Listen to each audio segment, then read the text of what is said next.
روحي وصار الدمع نحمده ونصلي على رسوله الكريم.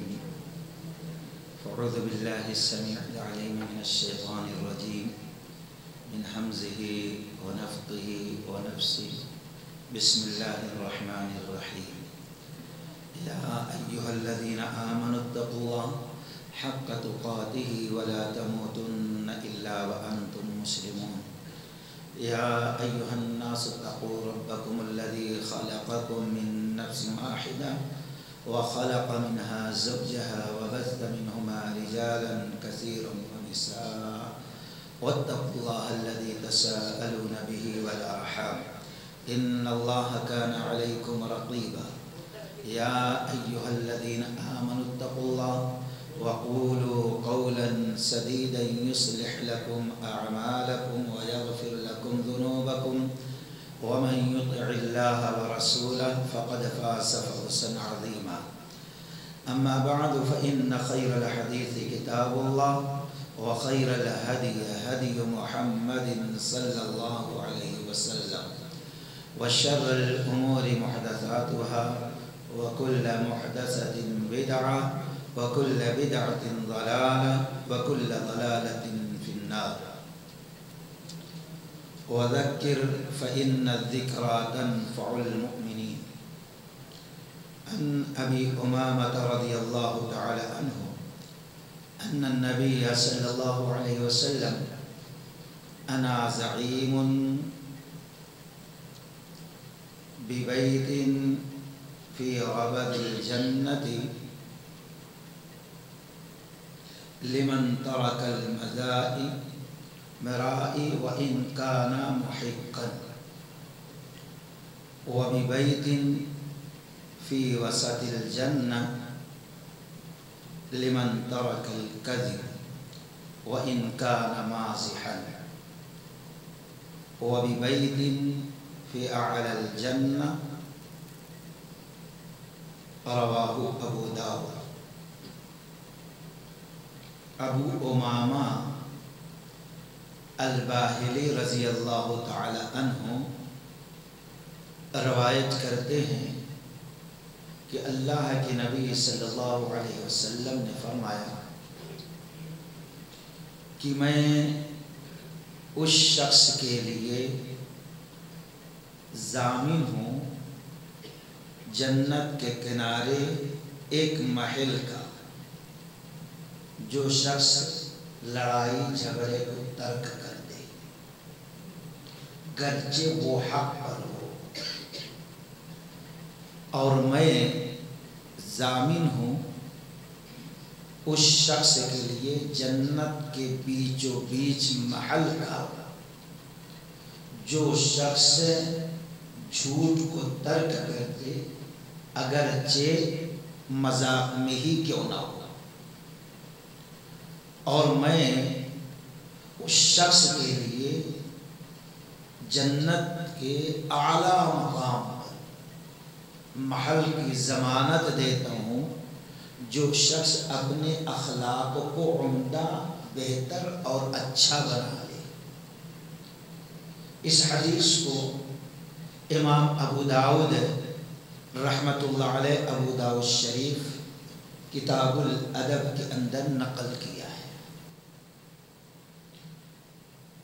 انہی تینوں چیزوں پر کچھ دیکھ درس ہوگا، اور ہم غور کریں اس حدیث کو آئینہ بنا کر، کیا جو چیزوں کی ضمانت نبی دے رہے ہیں، اگر کوئی شخص یہ کر لے تو میں ضمانت دے رہا ہوں اس کے لیے کہ اللہ تعالی جنت دے گا۔ اگر ہم نبی کو ضامن بنانا چاہتے ہیں، یعنی جنت گھٹ کرنا چاہتے ہیں، تو یہ خصلتیں، یہ عادتیں، یہ صفتیں اپنا اندر پیدا کر لیں۔ جنت دوستو کوئی معمولی چیز نہیں ہے جس کو تشت میں سجا کر ہمارے آپ کے سامنے رکھ دیا جائے۔ جنت کو اللہ تعالیٰ نے مشکلات سے بھر دیا ہے، اور جنت کیسی ہے؟ نہ کوئی دل اور دماغ سوچ سکتا ہے کہ ایسی جنت ہوگی، نہ کوئی زبان ہی بیان کر سکتی کہ ہاں ایسی جنت ہے،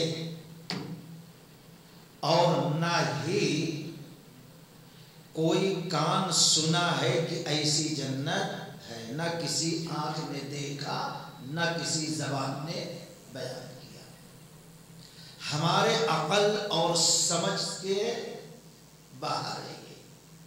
اللہ تبارک و تعالی نے فرمایا سورہ سجدہ کے اندر فَلَا تَعْلَمُ نَفْسٌ مَّا أُخْفِيَ لَهُم مِّن قُرَّةِ أَعْيُنٍ جَزَاءً بِمَا كَانُوا يَعْمَلُونَ۔ فَلَا تَعْلَمُ نَفْسٌ، کوئی نفس جان ہی نہیں سکتا، سوچ ہی نہیں سکتا کہ جنت کیسی ہے۔ فَلَا تَعْلَمُ نَفْسٌ مَّا أُخْفِيَ لَهُم مِّن قُرَّةِ أَعْيُنٍ،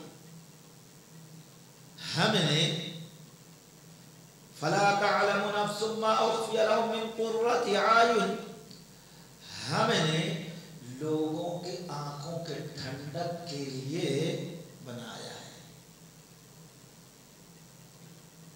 تو اللہ نے پہلے یہ کہہ دیا کہ کوئی عقل دماغ تصور نہیں کر سکتا ایک چیز، کتنی خوبصورت کتنی خوبصورت، اگر زندگی بھر کہتے رہو خوبصورت خوبصورت تو اس کا حق ادا نہیں کر سکتے۔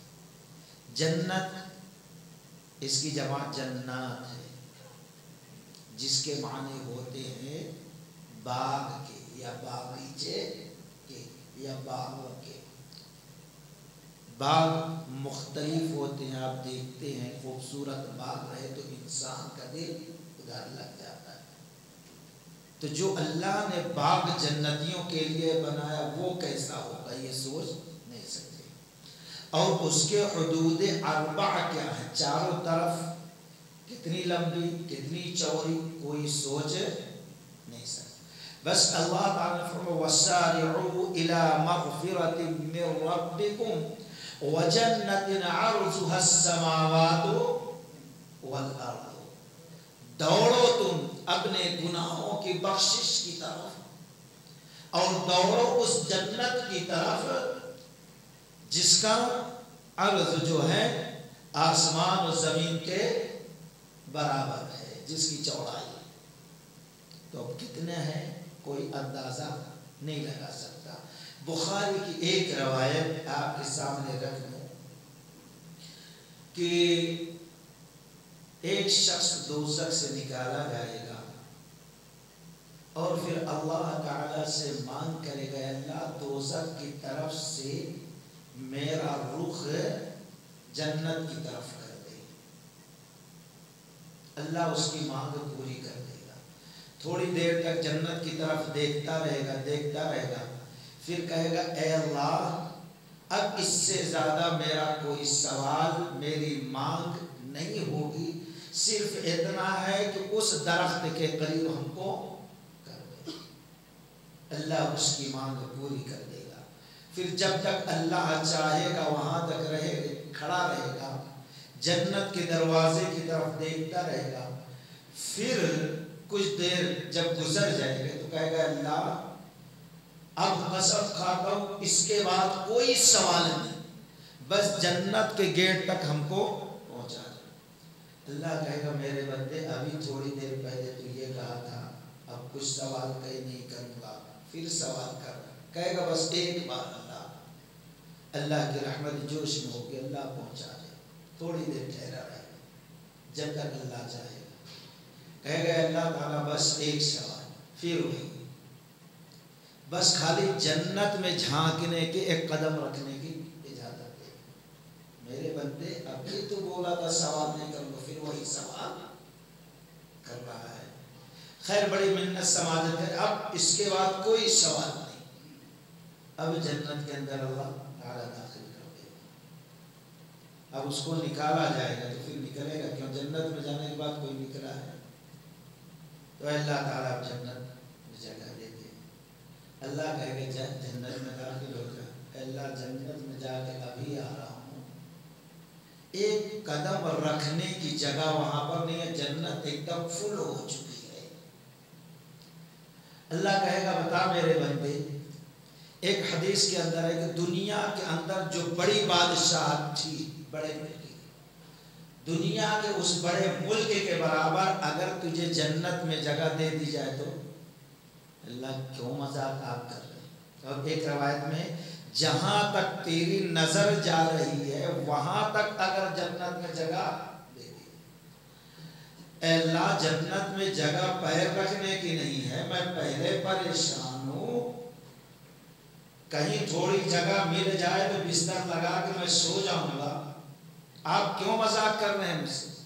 اللہ کہے گا میرے عظمت کی قسم، میرے جاو جلال کی قسم، میں تجھ سے مذاق نہیں کرتا، اور میرے لیے مذاق مناسب بھی نہیں ہے، حقیقت میں تجھ سے پوچھ رہا ہوں، جہاں تک تیری نظر جا رہی ہے اتنا، بلکہ اس کے 10 گنا تجھے زیادہ دے دیا جائے، ایک انسان کی نظر کہاں تک جائے؟ کھلا میدان رہتا، ہر ایک کی نظر الگ الگ ہے، کسی کی یہاں تک، کسی کی وہاں تک، کسی کے صفا میدان رہے 5 کلومیٹر تک، 10 کلومیٹر تک جائے۔ تو اللہ پوچھے گا جہاں تک نظر جا رہی ہے اس کے 10 گنا زیادہ تجھ کو دے دیا جائے تو اللہ کیوں آپ مذاق کر رہے ہیں؟ پہلے سے میں پریشان ہوں، تھوڑی سی جگہ مل جائے، ابھی میں جنت میں دیکھا ہوں کہ جگہ ایک دم فل ہے۔ اللہ تعالیٰ کی رحمت جوش میں ہوگی، اللہ تعالیٰ کہے گا جا میرے بندے، تیری جہاں تک نظر جاتی ہے اس کے 10 گنا زیادہ ہم تجھے دے رہے ہیں۔ اللہ کے نبی نے فرمایا یہ آخری جنت میں داخل ہونے والا جنتی ہو۔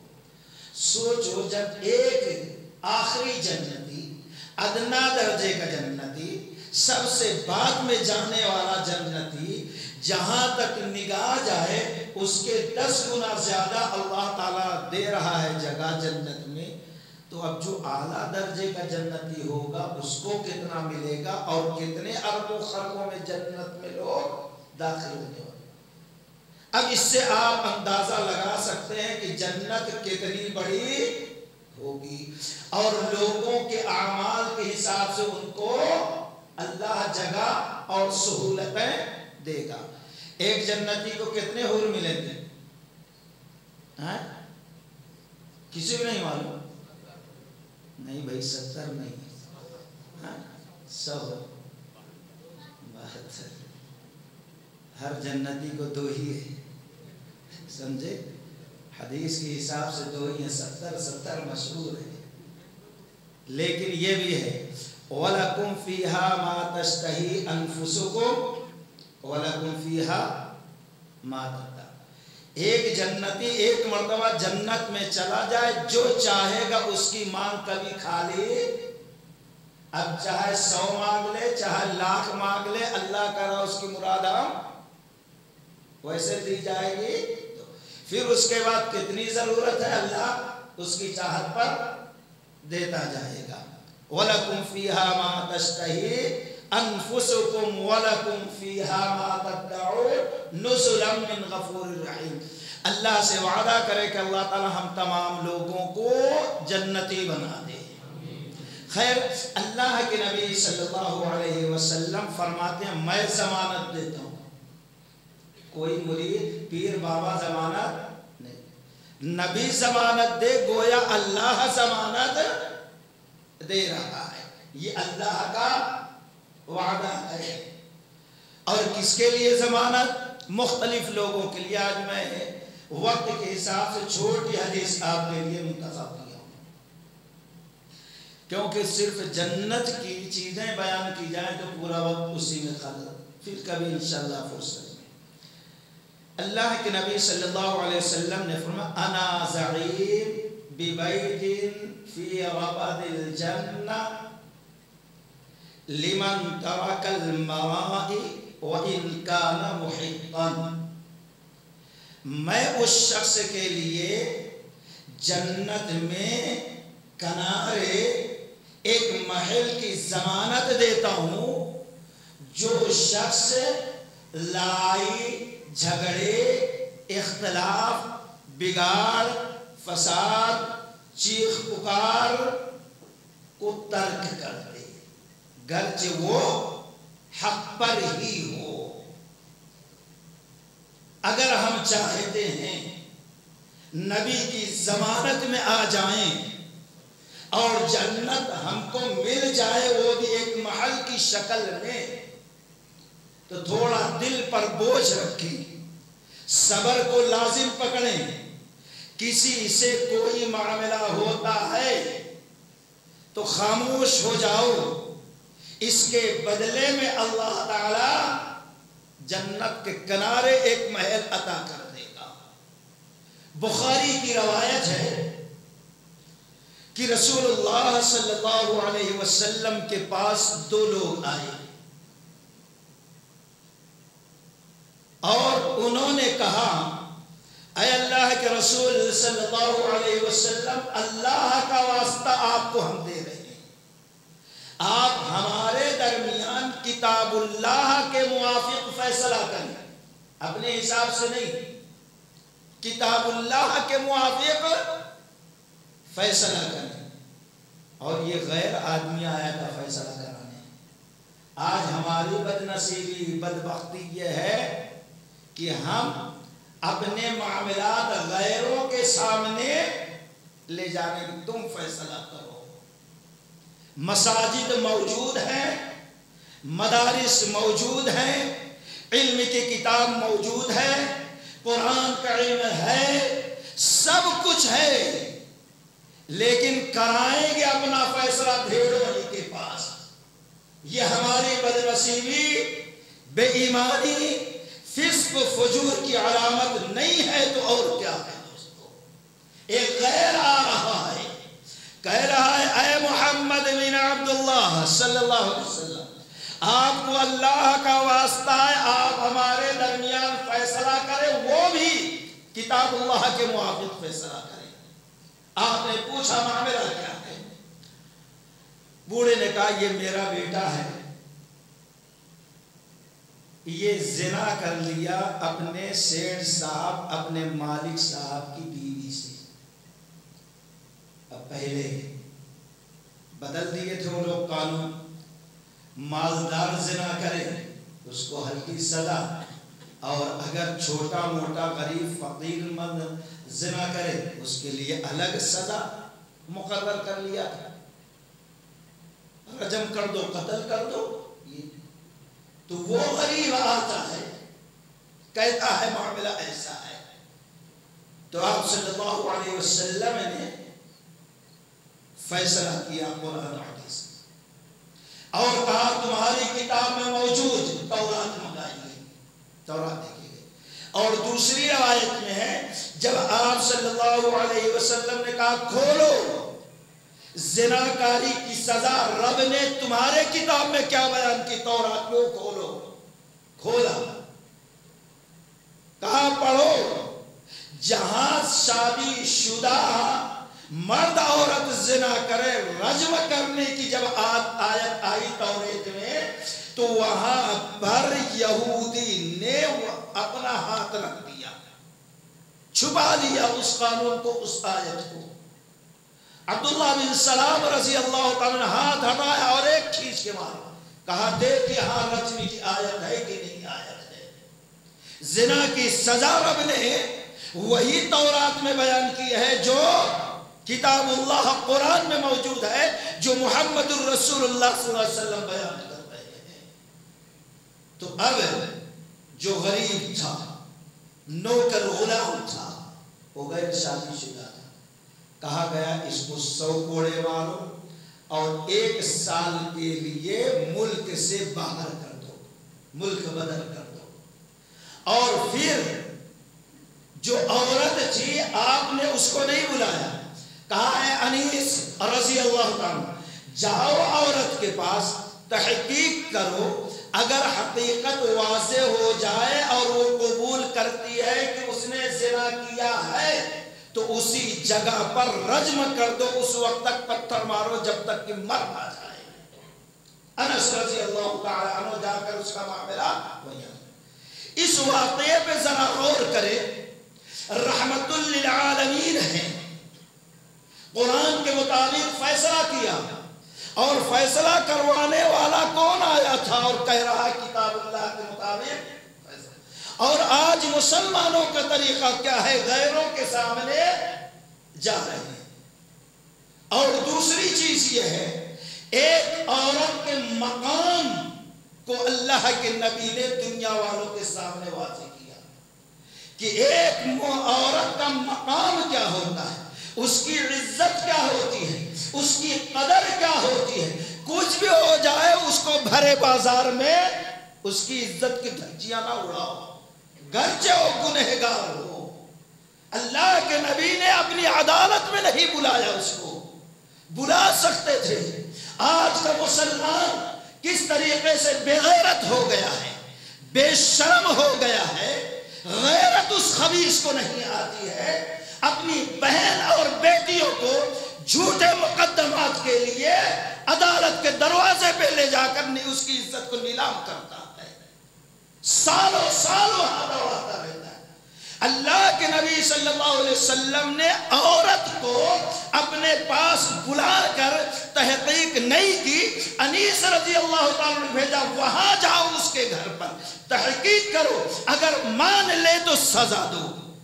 جب نبی رحمت نے اپنی عدالت میں نہ بلایا تو یہ نبی کا ماننے والا، نبی کا کلمہ پڑھنے والا، قرآن و حدیث کا دعویٰ کرنے والا، اپنے آپ کو سنی کہنے والا، اپنے آپ کا متبع رسول کہنے والا، یہ اپنے بہن بیٹیوں یا مسلمانوں کے بہن بیٹیوں کو کس طریقے سے عدالت میں گھسیٹتا ہے. اس کی غیرت کو کیا ہو گیا ہے دوستو؟ سوچو. فیصلہ یہاں ہو سکتا ہے قرآن و حدیث، جب غلط رہتا ہے جب ہی وہاں جاتا ہے. اللہ تبارک و تعالیٰ نے کیا کہا؟ فَلَا وَرَبِّكَ لَا يُؤْمِنُونَ حَتَّى يُحَكِّمُوكَ فِي مَا شَجَرَ بَيْنَهُمْ ثُمَّ لَا يَجِدُوا فِي أَنفُسِهِمْ حَرَجًا مِّمَّا قَضَيْتَ وَيُسَلِّمُوا تَسْلِيمًا. قسم ہے آپ کے رب کی،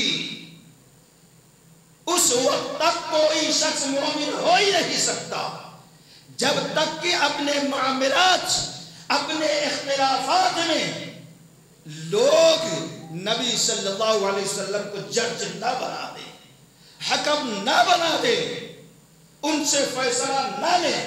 اور جب نبی صلی اللہ علیہ وسلم کسی معاملے میں فیصلہ کر دے تو بلا دل کے تنگی کے وہ نبی کے فیصلے کو قبول نہ کر لے، راضی نہ ہو جائے.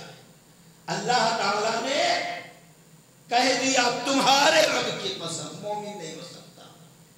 آج گھریلو معاملات ہوتی ہیں، چھوٹے موٹے اختلاف، قرآن حدیث مخالف آ رہی ہے بات، تو کہاں جائیں گے؟ گویا خود رب کے قرآن کے آیت کے مطابق اپنے ایمان کا وہ شخص اقرار کر رہا ہے کہ ہم مومن نہیں ہیں. مومن ہوتے تو یہاں جو فیصلہ رب نے، رسول نے کر دیا، کوئی ایسا معاملہ نہیں ہے جس کا فیصلہ قرآن و حدیث میں واضح نہ ہو. دوستو یہی وجہ ہے نبی نے فرمایا کوئی حق پر بھی ہو ایسے وقت میں خاموش بیٹھ جائے تو یہ اتنی بڑی قربانی ہوگی، اس کے ایمان کی صداقت کی علامت ہوگی. اس سے خوش ہو کر اللہ تعالیٰ نبی صلی اللہ علیہ وسلم کے زبان سے جنت کی ضمانت تم کو دلا رہا ہے. اور کیا چاہتے دوستو؟ آج کہیں بھی دیکھیا یہ مسئلہ چل رہا ہے. کچھ سال پہلے 1937 کی بات ہے، یو پی میں تقریباً 90 سال سے زائد ہو رہی ہے. 1937 میں 1 نومبر سے لے کر 3 نومبر تک کچھ بھائیوں نے امام ابو حنیفہ نام کے سالانہ جلسہ کیا، ہمیشہ ہوتا تھا 3 دن کا. اب آج ہمارے بھائیوں کا معاملہ ہے، سیرت النبی کا جلسہ ہو، کسی چیز کا بھی ہو، جب تک وہ ہابڑوں کو گالی نہیں دیں گے، جب تک ان کی تقریر مکمل نہیں.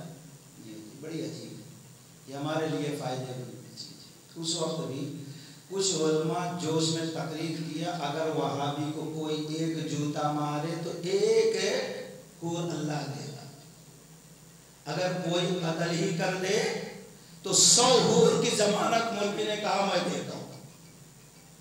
اب حور کی چکر میں، جنت کی چکر میں بہت سے نوجوان، اب تو جوتا مارنا ہے، جنت میں ایک حور لینا ہے۔ جلسے میں اس قسم کی تقریر ہے۔ تو کچھ دنوں کے بعد وہیں پہ تھوڑی دور پر ایک مسجد کٹرا، ایک مقام ہے مہان سنگھ اس گاؤں کا، اہل حدیث کی مسجد تھی، وہاں پر لوگوں نے کانفرنس رکھی 4 نومبر کو 1937 میں۔ اب وہاں پر کئی علماء بلائے گئے، اس میں مولانا ثناء اللہ امرتسری رحمۃ اللہ علیہ بھی آئے۔ جب ٹانگے سے اترے تو ایک نوجوان کو اب 100 حور کی لالچ پکڑ لی تھی، اب جوتا نہیں ماروں گا وہابی کو، اب سر اڑاؤں گا، جس کا نام قمر بیگ تھا۔ وہ شخص تلوار کھینچا، زور سے مارا، ٹانگے سے اترنے، چوٹ بہت، زخم آیا، گر گئے، ابھی سمجھ نہیں پائے تھے دوسرا، لیکن دوسرے لوگ پکڑ لیے، وہ ادھر ادھر کر کے بھاگ گیا، زخم تیز تھا، کئی دن ڈاکٹر سے علاج ہوا۔ اب اس کی تلاش ہوئی، اتفاق سے 4 سال کے بعد کلکتہ سے وہ پولیس والوں کو ملا اور جیل میں ڈال دیا۔ جب جیل میں ڈال دیا، گرمی کا موسم ہے، مولانا ثناء اللہ امرتسری رحمۃ اللہ علیہ اس وقت گرما کے موسم میں گھر میں بیٹھ کر پانی پی رہے ٹھنڈا، اچانک ان کو یاد آیا کہ میں تو یہاں ٹھنڈا پانی پی رہا ہوں، اس گرمی میں ٹھنڈے گھر میں بیٹھ کر مٹی کے گھر میں، وہ جو ہمارے اوپر حملہ کیا تھا اب نہ جانے اس بیچارے کے ساتھ جیل میں کیا ہوتا ہوگا۔ اللہ کی قسم سوچے اور رونا شروع کر دیا۔ ان کے ساتھ جو تھے انہوں نے بعد میں بتایا وہ قمر بیگ ایک غریب آدمی ہے، وہ بیچارہ جنت اور حور کی شکل لالچ میں یہ کام کیا ہے، اب اس کے جیل میں جانے کے بعد اس کے گھر میں کوئی کمانے والا نہیں ہے۔ اللہ کی قسم اسی دن سے مولانا ثناء اللہ امرتسری رحمۃ اللہ علیہ اپنی زخم کو، اپنے تکلیف کو، سب کو بلا لیا اور اس کے گھر میں وظیفہ دینے لگے، جس پر پورا گھر پلے۔ لمن ترک الملاہی وإن کان محقا۔ پھر اس کے بعد کچھ دنوں کے بعد مولانا ثناء اللہ امرتسری رحمۃ اللہ علیہ کا انتقال ہو گیا۔ وہ شخص جب باہر نکلا تو کسی نے بتایا کہ تمہارے گھر کا خرچہ فلاں شخص، اللہ کی قسم قرآن حدیث کو دیکھا اور فوراً حق کو قبول کیا، اور اپنی زندگی بھر مولانا ثناء اللہ امرتسری رحمۃ اللہ علیہ کے قبر پر جا کر روتا اور اللہ سے معافی تلافی کرتا، ان کے لیے دعائے رحمت کرتا تھا۔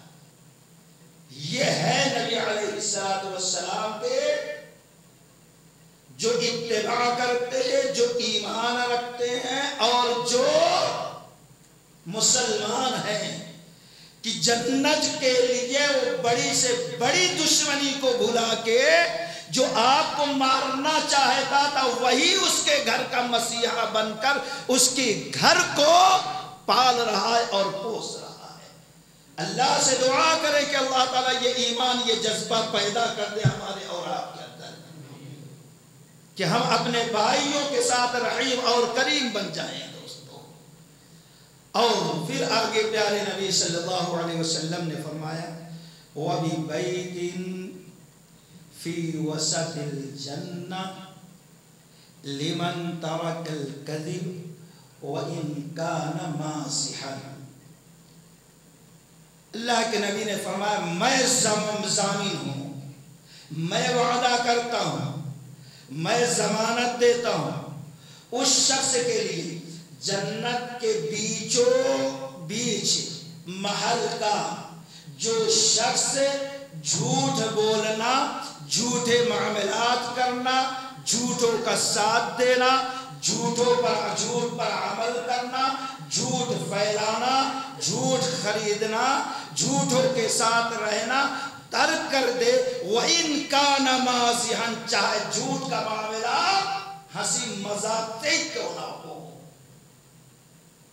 آج کتنی چیزیں ہیں، پہلے ادرک کے پنجے تھے، اس کے اب کیسے موبائل میں فنی چیزیں آ رہی ہنسانے کے لیے، کیا کیا غلط چیزیں اور کیا کیا کارٹون بنائے جا رہے، اور ہم کہتے ہیں معصوم بچے، جبکہ وہ چھوٹے چھوٹے کارٹونوں سے ہمارے معصوم بچوں کے ذہنوں کو کس طریقے سے خراب کیا جا رہا ہے۔ ہم کارٹون کہہ کر نظر انداز کر رہے ہیں۔ ایک تو جھوٹ ہے، جھوٹ خریدا جا رہا ہے، جھوٹ ہم اپنے بچوں کو دکھا رہے ہیں، جھوٹ بتا رہے ہیں، جھوٹ میں وقت اس کا گوا رہے ہیں۔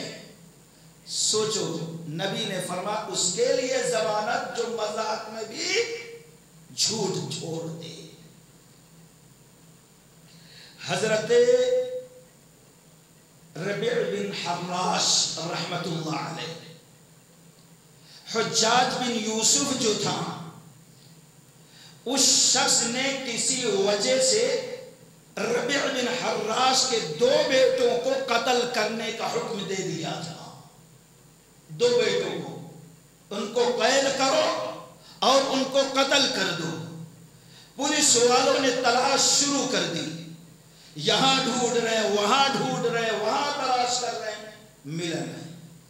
1 سال گزر گیا۔ کچھ لوگوں نے کہا پولیس والوں سے اب ادھر ادھر کیا تلاش کر رہے ہو، ان بچوں کے باپ ربیع سے پوچھ لو۔ پولیس والوں نے کہا کیا مزاق کر رہے تھے،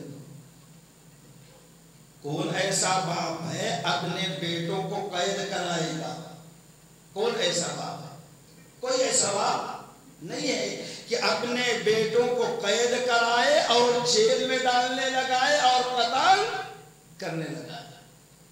لوگوں نے کہا پہلے جا کے پوچھو تو۔ پولیس والے نہ چاہتے ہوئے بھی ربیع بن حراش کے پاس گئے رحمت اللہ علیہ۔ دروازے میں دستک دی، نکلے، کہا یہ بتاؤ تمہارے دونوں بیٹے کہاں ہیں؟ کہا گھر میں۔ پولیس والے پریشان، اتنا ایزی لے کر کہاں ہے؟ گھر میں۔ کب سے؟ 1 سال سے گھر ہی میں رہے۔ تمہارے کو معلوم کہ تمہارے بچوں کی ہاں گردن مار دی جائے، قتل کر دیا جائے، ارے پھر بھی، ہاں پھر بھی پولیس والے نے گھر میں گھس کر دونوں بچوں کو قید کیا اور حجاج بن یوسف کے سامنے لے گئے۔ حجاج، یہ دونوں بچے کہاں ملے؟ گھر میں۔ کیسا؟ بابی نے بتا دیا گھر میں چھپے ہوئے۔ حجاج بہت متاثر ہوا، بہت متاثر، کہا ٹھیک ہے ان نوجوانوں کے باپ کو بلاؤ، پہلے بعد میں اس کے سامنے ہم ان لوگوں کو سزا دیں گے۔ ربیع بن حراش رحمت اللہ آئے اور عزت سے بٹھایا حجاج نے، کہا تمہارے بیٹوں کے ساتھ کیا ہوگا معلوم ہے؟ کہا آپ نے قانون بنایا ہے، حکم دیا ہے کہ ان کو پکڑو، قتل کر دو، قتل کر دیا۔ کہا پھر بھی تم کو اپنی اولاد سے محبت نہیں ہے، تم کو اپنے اولاد سے پیار نہیں ہے، تمہارے بیٹے تمہارے اوپر ظلم کرتے ہیں، تم کو مارتے ہیں، تم کو ستاتے ہیں۔ کہا نہیں۔ کہا پھر کس دشمنی کے وجہ سے جانتے ہو تمہارے بیٹوں کا ہم قتل کریں گے، پھر بھی تم نے ان کو قید کرایا، وجہ کیا ہے ذرا بتاؤ؟ حجاج کہتا ہے میں پریشان ہوں یہ سوچ کر۔ کہا کچھ نہیں۔ جب پولیس والوں نے پوچھا تو اس وقت میں نے میرے بیٹوں کی محبت ایک طرف اور پیارے نبی محمد رسول اللہ صلی اللہ علیہ وسلم کی محبت کو ایک طرف رکھا۔ دونوں کو وزن کیا تو میں نے میرے دل میں اپنے دونوں لخت جگر، دونوں بیٹے، دونوں جو ہمارے بڑھاپے کا سہارا بن سکتے ہیں، ان سے جو محبت ہے، ان سے زیادہ میرے دل میں نے محبت، الفت، پیار محمد الرسول اللہ صلی اللہ علیہ وسلم کی پائی ہے۔ اور پیارے نبی صلی اللہ علیہ وسلم نے فرمایا تھا جھوٹ سے بچو، جھوٹ برائی ہے، برائی گناہ ہے اور دوزخ میں لے کے جانے والی ہے۔ اس لیے میں نے جھوٹ نہیں بولا۔ آپ کے پولیس والوں نے جب پوچھا تو میں نے نبی کی محبت میں، نبی کے حکم پر عمل کرتے ہوئے کہ اگر کوئی شخص جھوٹ بولنا چھوڑ دے گا تو نبی نے فرمایا میں جنت کے بیچوں بیچ اس کے لیے جنت کے محل کی ضمانت دیتا ہوں۔ میں نے سچ بول کر اپنے بیٹوں کو قید کرا کے نبی کے زمان سے ضمانت لے لی ہے جنت کے بیچوں بیچ محل کی۔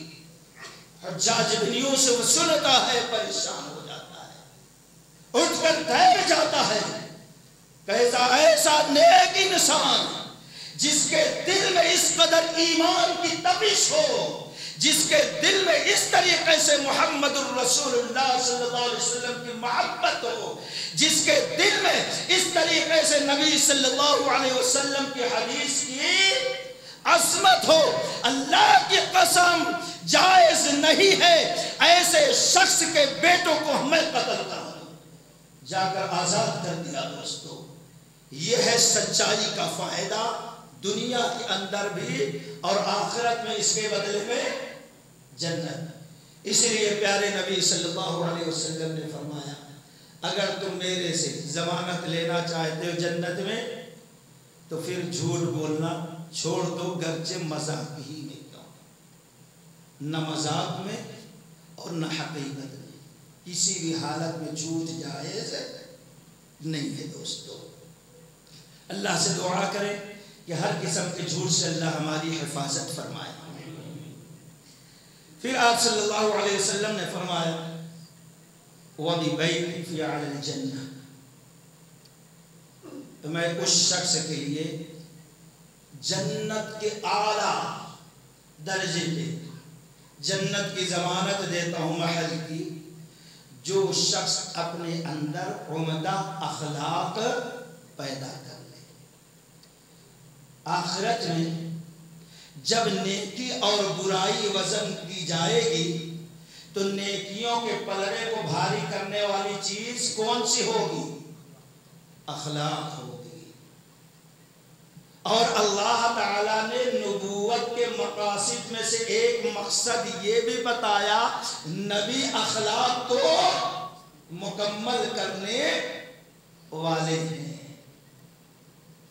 اب سب سے پہلے کوئی بتا سکتا ہے نبی کا اخلاق کون بیان کیا؟ اللہ تعالیٰ۔ عائشہ رضی اللہ عنہا، اور کوئی ہے؟ اتنے افسوس کی بات ہے دوستو۔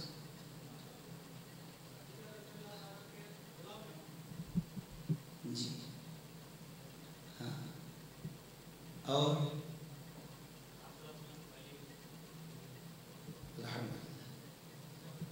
جی ہاں، نبوت کے پہلے کا اخلاق جو بیان کیا کون؟ خدیجہ۔ اور سب سے پہلے ایمان کون لایا؟ جی مردوں میں چلیے حدیث دیکھ لیں جس کو امام بخاری رحمۃ اللہ علیہ نے کتاب الوحی کے اندر نقل کیا۔ نبیوں کا جو نبوت ملنے کے پہلے کا جو معاملہ رہتا ہے، پہلے جو اللہ ان کو خواب دکھاتا وہ سچ ہو جاتا، نبی کا خواب سچا ہو جاتا۔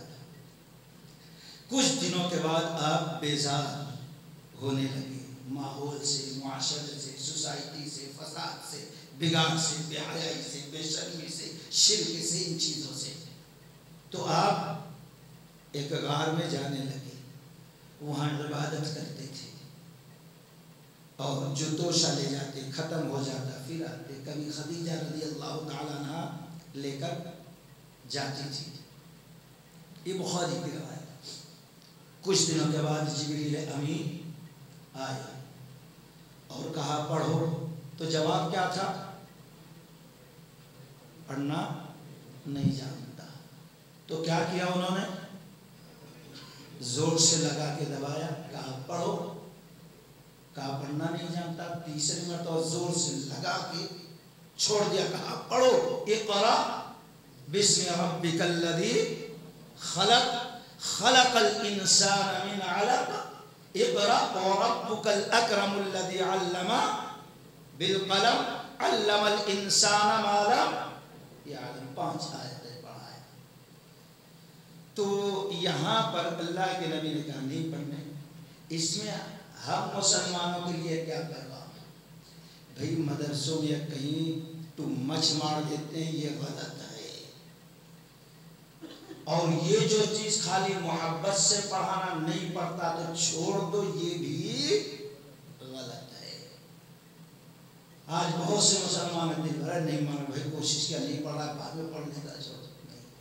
اللہ کے ہاں پکڑ ہو، سختی کرنا ہے۔ جیسے جبریل امین نے بار بار نبی نے کہا نہیں پڑھا، پکڑ کے زور سے دبایا، تکلیف بھی ہوئی، پھر کہا پڑھو، تکلیف کے بعد پڑھنا شروع کر دیا۔ ایسے ہی بچوں کو ایمان کی چیز پڑھانے کے لیے، توحید سکھانے کے لیے شیطان تو چال چل رہا ہے۔ ایسے وقت میں حکومتوں کی کوشش ہے، اسلام کے دشمنوں کی کوشش ہے ان کو دین سے بیزار کیا جائے۔ ایسے وقت میں مسلمانوں کا فرض ہے اپنی اولاد کو محنت کر کے، کوشش کر کے، محبت سے ڈرا کے لازماً پڑھائیں اور پڑھائیں، توحید سکھائیں۔ یہ پیغام مل رہا ہے آپ سے دوستو۔ اللہ کے نبی صلی اللہ علیہ وسلم پڑھ لیے گئے اور واقعہ سارا بیان کیا، چہرہ اترا ہوا تھا، کہا چادر اڑا دو، زمبلونی، اڑا دی گئی۔ جب در خوف کی کیفیت ختم ہوئی تو بیوی محترمہ سے بیان کرنے لگے کہ ایسا ایسا ہے۔ اب آج کی بیویاں رہیں تو کیا کریں گے؟ چلو جھاڑ پھونک والے کے پاس، کوئی تو کرا دیا ہے، یہی تو کرے گی نا آج۔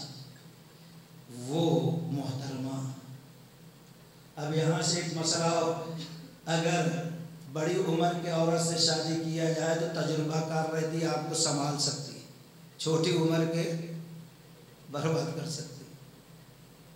خدیجہ رضی اللہ تعالیٰ عنہ ایسے وقت میں خود کو سنبھالا اور پھر نبی صلی اللہ علیہ وسلم، بخاری کے الفاظ نہیں ہے، دوسرے مصنفین نے لکھا، جب نبی کو تسلی نہیں ہو رہی تھی،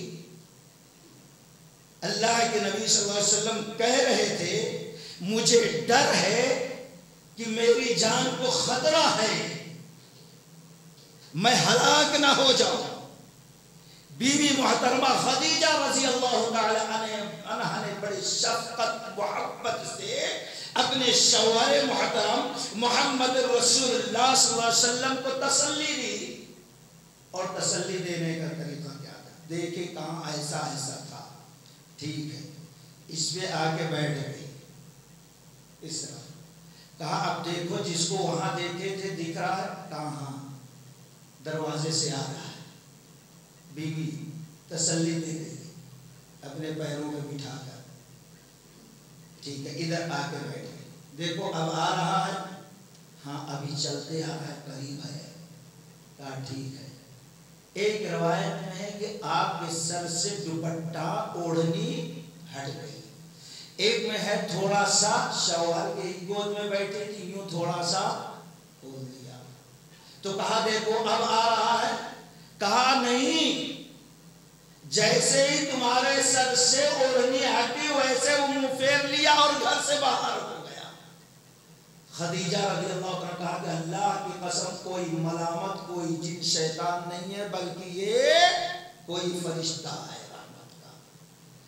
اگر جن شیطان ہوتا تو سر سے اوڑھنی ہٹنے کے بعد بال دکھنے کے بعد اور تیزی سے گھر میں آتا، پلٹتا نہیں۔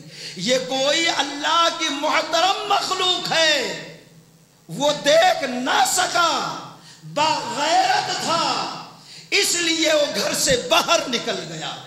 یہاں ایک پیغام کیا ملتا؟ آج ہمارے گھروں میں لڑائی جھگڑے کیوں ہوتے ہیں؟ شیطانیت کیوں ہوتی ہے؟ نحوست کیوں ہوتی ہے؟ ملامت کیوں؟ اور کیوں جن شیطان کا سایہ ہوتا ہے؟ یہ کیونکہ عورتوں نے اپنے گھروں میں اپنے اوڑھنے اور پردے دوپٹے کو اٹھا کر پھینک دیا ہے، جس کی وجہ سے شیطان گھر میں داخل ہوتا ہے اور پھر لڑائی جھگڑے اختلاف دنیا بھر کے شروع ہو جاتے ہیں۔ اللہ تبارک و تعالیٰ نے جب یہ آیت نازل کی سورۃ النور کی وَقُلْ لِلْمُؤْمِنَاتِ يَغْضُضْنَ مِنْ أَبْصَارِهِنَّ وَيَحْفَظْنَ فُرُوجَهُنَّ وَلَا يُبْدِينَ زِينَتَهُنَّ، جب یہ آیت نازل ہوئی نبی رحمت نے سنایا مسجد میں، صحابہ اکرام نے سنا۔ صحابہ جب مسجد سے نکلے گھر کے اندر داخل ہوئے تو گھر میں جتنی عورتیں تھیں، ماں کی شکل میں عورت یا بیوی کی شکل میں، بیٹی کی شکل میں، بہن کی شکل میں، پھوپھی کی شکل میں، خالہ کی شکل میں جو عورتیں تھیں جمع کیا اور قرآن کی اس آیت سورہ نور کو سنا دیا۔ اللہ کی قسم عورتیں بھاگی ہیں اور جو دوپٹہ تھا سر پر رکھ کر سر کے بال کو چھپا لیا ہے، جن عورتوں کے پاس نہ تھا، رب کعبہ کی قسم گھر کے دروازوں کی طرف جاتی ہے، پردے کو نکالتی ہے، اس کے ٹکڑے کرتی ہے اور سر پر رکھ لیتی ہے کہ سر کا بال نہ کھلے نہ دکھائی دے۔ جب یہ بات حضرت عائشہ رضی اللہ تعالیٰ عنہ کو نے سنا تو کہا اللہ کی قسم عورتوں نے قرآن کی آیت کا حق ادا کر دیا ہے۔ آج ہم سوچتے ہیں بیٹی ہی تو ہے، بہن تو ہے، پھوپھی ہی تو ہے، ماں تو ہے، کیا فرق پڑتا ہے سر کھلا ہے تو؟ لیکن یہاں پر قرآن کی آیت نازل ہونے کے بعد صحابیات نے، ہم نے زیادہ سمجھا ہے یا صحابہ نے قرآن سمجھا ہے؟ ابو ہریرہ رضی اللہ تعالی عنہ ہے دوستو، اخلاق کیا ہے یہ بھی اخلاقیات میں ہے۔ آتے ہیں اللہ کے نبی صلی اللہ علیہ وسلم روتے ہوئے آئے، اے اللہ کے نبی آج میری ماں نے آپ کو ایسا ایسا کہا، برداشت نہیں ہو سکا، کیا کریں؟ تو اللہ کے نبی سے کہا آپ دعا کریں۔ دعا کیا، اے اللہ ابو ہریرہ کے ماں کو اسلام کے لیے دل کو کھول دے، سینے کو کھول دے، اسلام کی توفیق دے۔ یہ دعا کی۔ ابو ہریرہ رضی اللہ تعالیٰ عنہ بھاگتے ہوئے گئے، یقین تھا نبی نے جب دعا کی ہے تو اللہ تعالیٰ ضرور آپ کی ماں کو ایمان کی توفیق دے گا۔ گئے، دروازے میں دستک دی، نہیں کھلا، دیکھا پانی نالی سے بہ رہا ہے، سمجھ میں کہا بیٹا رکو، دروازے بند کر دی۔ کچھ دیر کے بعد جب دروازہ کھلا، ان کی ماں پانی رہا رہی تھی، دروازہ کھلا تو اس وقت تک بیٹے کے سامنے نہ آئی جب تک کہ اپنے سر پر اوڑھنی نہ رکھ لیا۔ یہ حافظ رسول، حافظ الحدیث ابو ہریرہ رضی اللہ عنہ کو مانگا، کہا بیٹا میرے سینے کو اللہ نے کھول دیا ہے اسلام کے لیے، کلمہ پڑھاؤ، کلمہ پڑھ کر مسلمان ہو گئے۔ ابھی تقریروں کو نہیں سنا تھا، مسائل نہیں معلوم تھا، لیکن اعمال جانتی تھی۔ ایک مومنہ عورت، ایک آزاد عورت کے لیے مناسب نہیں ہے کہ وہ سر کو کھول کے رکھے۔ یہ اسلام ہے، یہ ایمان ہے۔ اسی وقت بھاگ کر آ کر نبی صلی اللہ علیہ وسلم کو خوشخبری دیتے ہیں کہ اللہ کے رسول میری ماں نے اسلام قبول کیا۔ اللہ کے نبی شکر ادا کرتے ہیں، اور پھر ابو ہریرہ رضی اللہ تعالیٰ عنہ کہتے ہیں مسلم کی روایت ہے کہ اے نبی دعا کریں. کیا دعا کریں ابو ہریرہ؟ دعا کریں کہ ہمارے اور ہمارے ماں کے دل میں کائنات کے سارے مسلمانوں کی محبت اللہ پیدا کر دے. نبی نے دعا کی ہے. پھر کہا اللہ کے رسول یہ بھی دعا کر دیں دنیا کے تمام مسلمانوں کے دل میں ابو ہریرہ کی محبت، ابو ہریرہ کی ماں کی محبت اللہ پیدا کر دے. نبی نے دعا کی، اللہ نے نبی کی دعا رد نہیں. اب اگر کوئی شخص ایسے وقت میں مسلکی عصبیت کے بنا پر ابو ہریرہ رضی اللہ تعالیٰ عنہ سے نفرت بغض رکھتا ہے تو گویا وہ یہ ثابت کرتا ہے کہ اس کے ایمان میں خلل ہے. وہ یہ ثابت کرتا ہے کہ رب نے پیارے نبی محمد الرسول اللہ صلی اللہ علیہ وسلم کی دعا کو قبول نہیں کیا ہے. کہ یہ رہا تھا دوستو، ایک بیوی نے شوہر کو کس طریقے سے تسلی دی ہے. آج اس کی ضرورت ہے. شوہر جب گھر میں آئے تو کس طریقے سے اس کا ٹینشن دور کرنا چاہیے.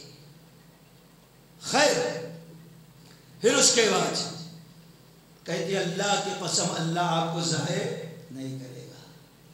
اب یہاں پر جو آپ کے اخلاق رہتے ہیں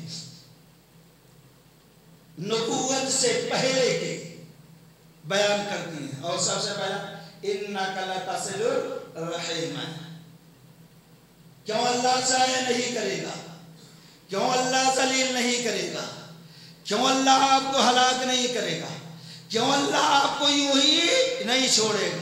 کیونکہ آپ رشتوں کو جوڑنے والے ہیں، رشتوں کو جوڑنے والے ہیں اور لوگوں کے بوجھوں کو اپنے سر پر اٹھانے والے ہیں، مسکین محتاج کے لیے کمانے والے ہیں، میزبانی میں مہمان نوازی میں سب سے بڑے آپ ہیں اور اہل حق کا ساتھ دینے والے ہیں. یہ 5 اخلاق کی باتیں سکھلا دی. اب نبی صلی اللہ علیہ وسلم کے دل کا تھوڑا بوجھ ہلکا ہوا. پھر اس کے بعد اپنے چچا زاد بھائی کے پاس گئی. چلو اس وقت وہ عیسائی بن گئے تھے، عبرانی زبان جانتے تھے، انجیل کو لکھا تھا اپنے ہاتھوں سے.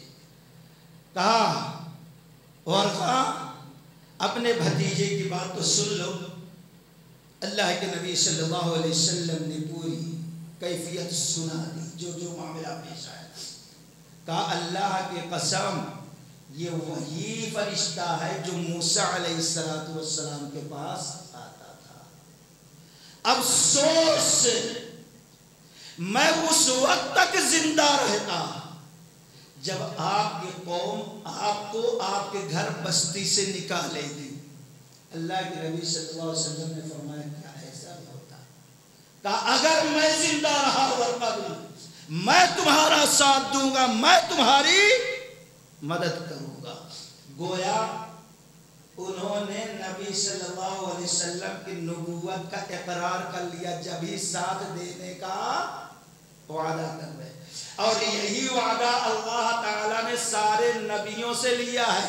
وَإِذْ أَخَذَ اللَّهُ مِيثَاقَ النَّبِيِّينَ لَمَا آتَيْتُكُم مِّن كِتَابٍ وَحِكْمَةٍ ثُمَّ جَاءَكُمْ رَسُولٌ مُّصَدِّقٌ لِّمَا مَعَكُمْ لَتُؤْمِنُنَّ بِهِ وَلَتَنصُرُنَّهُ قَالَ أَقْرَرْتُمْ وَأَخَذْتُمْ عَلَىٰ ذَلِكُمْ إِصْرِي قَالُوا أَقْرَرْنَا قَالَ فَاشْهَدُوا وَأَنَا مَعَكُم مِّنَ الشَّاهِدِينَ. جتنے انبیاء اور رسول آئے اللہ تبارک و تعالیٰ نے ان سے عہد و پیمان لیا.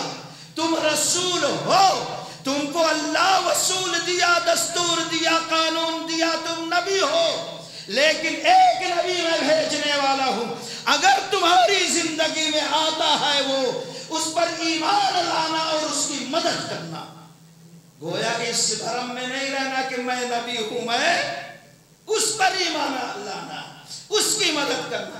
کیا تم اقرار کرتے ہو؟ کہا اقرار کرتے ہیں. قالوا اقررنا قال وانا معكم من الشاهدين.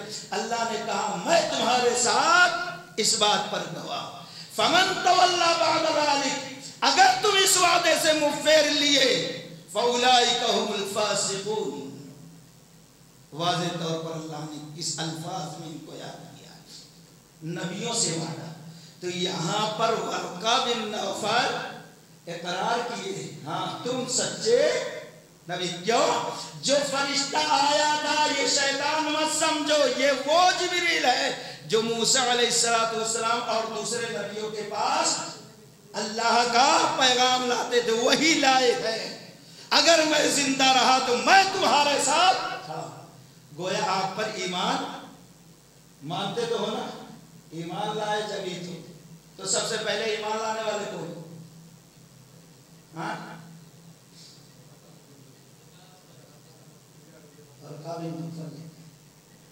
اس وقت تو آپ کے رسالت کی تصدیق ہی نہیں، تو تصدیق کون کی ہے؟ ورقہ بن. ہاں یہ بات کا مسئلہ ہے کہ جس وقت کہا گیا سب سے پہلے ابو بکر رضی اللہ تعالیٰ عنہ، بچوں میں علی رضی اللہ تعالیٰ، عورتوں میں خدیجہ، اس وقت یہ زندہ نہیں تھے. اللہ کو پیارے جب ہی تو نبی صلی اللہ علیہ وسلم سے پوچھا گیا ورقہ کہاں ہے، آپ نے فرمایا میں نے اس کو جنت کے اندر دیکھا. نبی پر ایمان لایا تھا جب ہی تو سب سے پہلے ایمان لانے والا ورقہ. خیر مختصر یہ کہ اللہ کے نبی صلی اللہ علیہ وسلم نے کیا فرمایا کہ جو شخص اپنا عمدہ اخلاق بنا لے میں اس کے لیے جنت کے اونچے درجے پر محل کی ضمانت دیتا ہوں. اور نبی کے اخلاق کو سب سے پہلے بیان کون کیا؟ وہ بھی نبوت کے پہلے کا. گویا یہ اخلاق آج ہمارے اندر پیدا ہو جائے تو دنیا ہماری قدموں میں اللہ ڈال دے. نبیوں کو نبوت دے دی یہ اخلاق پیدا کر دی. دوستو اللہ کے رسول صلی اللہ علیہ وسلم کچھ ٹکڑا مسلم کا ہے، کچھ ابن ماجہ وغیرہ کا، کہ مسجد کے اندر ہیں، صحابہ بیٹھے ہوئے ہیں، ایک قافلہ آیا بنو عبد القیس کا. لوگ دور سے نبی کو دیکھے تو پاگل ہو گئے. کوئی اپنی سواری سے کودا، کوئی کہیں بھاگ کر نبی کے پاس آ گئے. نبی سے ملاقات کی، سلام کیا. اس میں اشج رضی اللہ تعالیٰ عنہ جو قافلے کے امیر تھے سب چلے گئے، لیکن یہ اترے اور لوگوں کے سامانوں کو اتارا سواریوں سے اور سواری کو باندھ دیا. پھر اس کے بعد گئے مسجد میں اور نبی صلی اللہ علیہ وسلم سے ملاقات. دوسری ایک روایت میں آپ اترے اور پھر غسل کیے، کپڑا پہنے، مسجد میں داخل ہوئے، تحیۃ المسجد پڑھی، پھر اس کے بعد نبی کے سامنے گئے، السلام علیکم ورحمۃ اللہ. تو اللہ کے نبی صلی اللہ علیہ وسلم مسکراتے ہوئے بڑے پیار بھرے انداز میں جواب دیا ان کو اور مبارکباد دی. کچھ لوگوں نے اس حدیث کو اتنے ٹکڑے کو ضعیف کہا، لیکن مسلم کی کیا روایت ہے کہ جب اشج رضی اللہ تعالی عنہ نبی صلی اللہ علیہ وسلم کے پاس پہنچے تو نبی نے فرمایا یا اشج، اے اشج، اے اشج، ان فیہما لخصلتین یحبہم اللہ. دو خصلتیں، دو عادتیں، دو صفتیں تمہارے اندر ایسی ہیں جس کے وجہ سے اللہ خود تم سے محبت کرتا ہے. وہ کون سی ہے؟ الحلم والانات.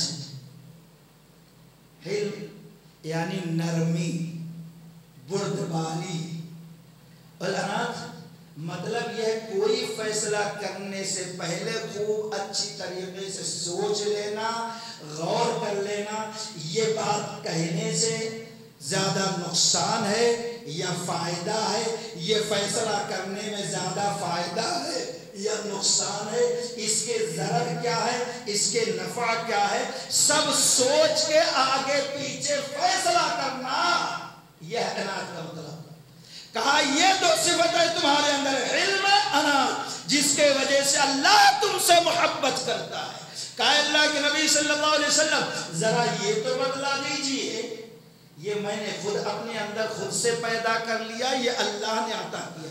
کہا تم نے پیدا نہیں کیا، اللہ نے تمہارے اندر یہ خصلت پیدا کر دی۔ اللہ سے دعا کرو کہ اللہ یہ خصلتیں ہمارے اور آپ کے اندر بھی پیدا کر دے۔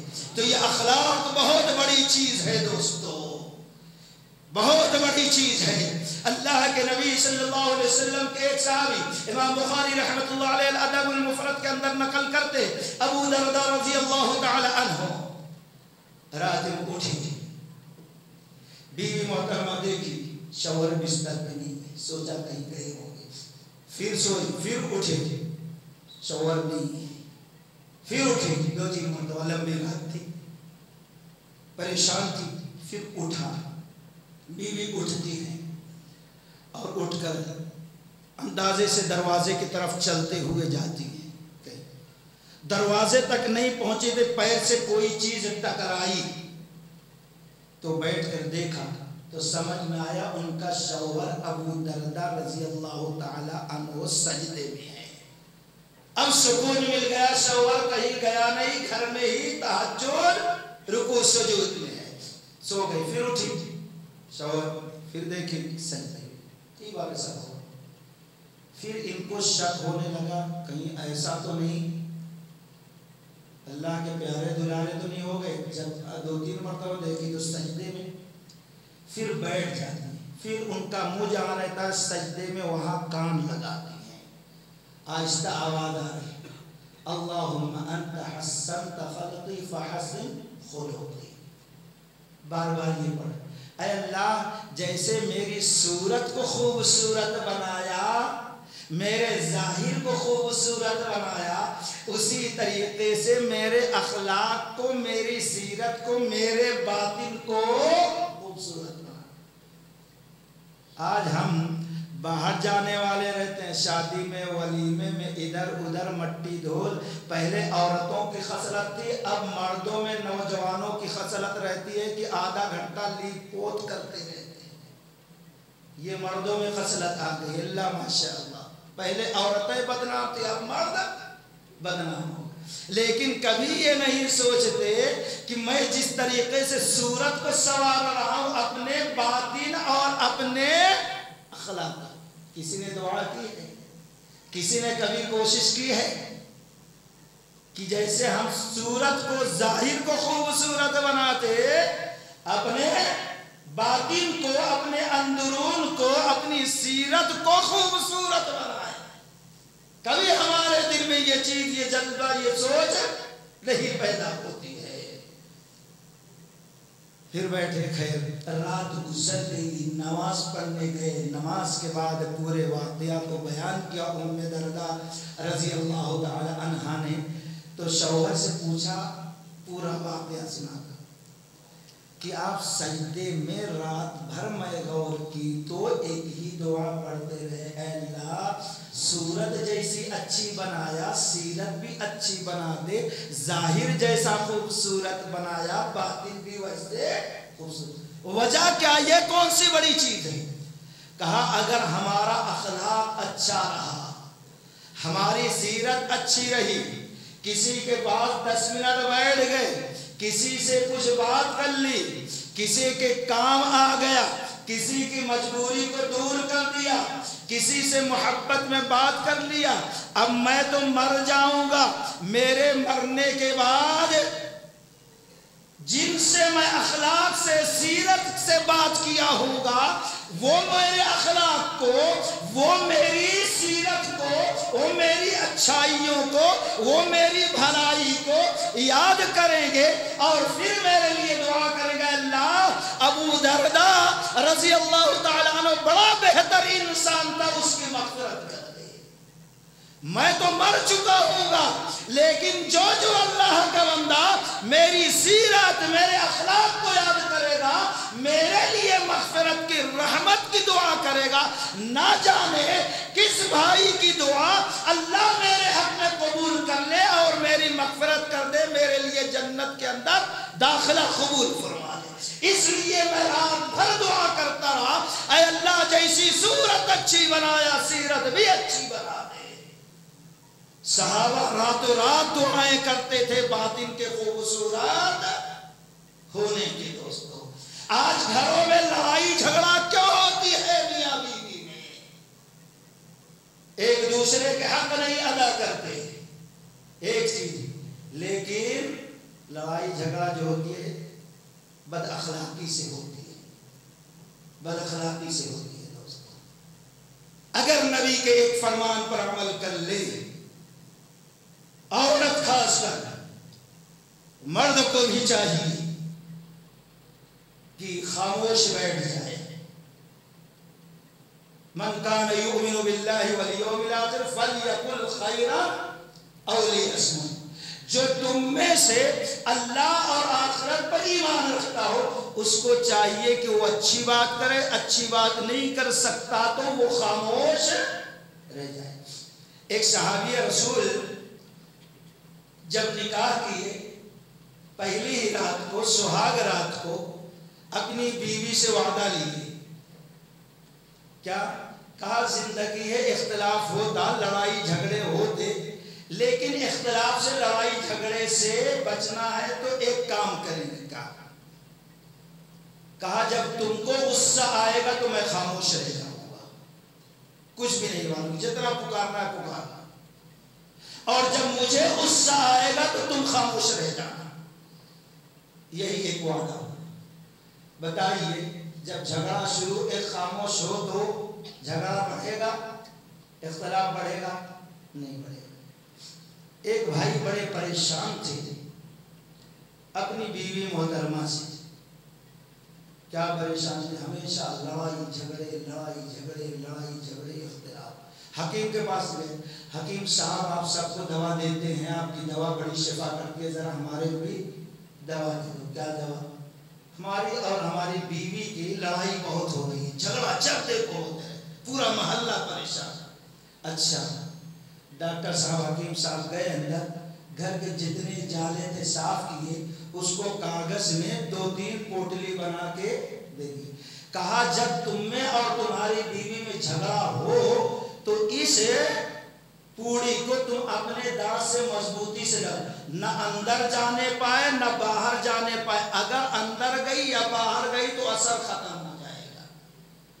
اب جب آئے بیوی چیخنا پکارنا، یہ پوٹلی دبائے.